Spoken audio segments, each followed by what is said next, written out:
გამომცემლობა ბაკმის წიგნების წმიდა ოთხთავის და შოთა რუსთაველის ვეფხისტყაოსნის პრეზენტაცია გაიმართა დღეს ბათუმში. ორივე წიგნი უნიკალურია წმიდა ოთხთავი, რომელიც მე-12 საუკუნის მინიატურებით არის მდიდარი, პირველად ამ სახით ქართულ საგამომცემლო სივრცეში დაიბეჭდა. მასში გელათის ოთხთავის 251 მინიატურაა ამოთავსებული. წერეთლისეული ვეფხისტყაოსანიც მინიატურებით ასევე სრულად არის დასურათებული. წიგნები პროექტ ხელოვნების საერთაშორისო ფესტივალ მემკვიდრეობის ფარგლებში დაიბეჭდა.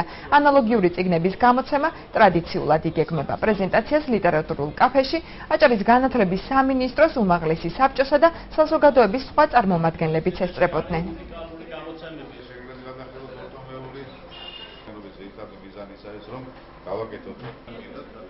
წმინდა ოთხთავი, რომელიც სულ ახალხანს გამოვიდა დაახლოებით 2-3 თვეა, რაც წიგნი უკვე გაყიდვაშია.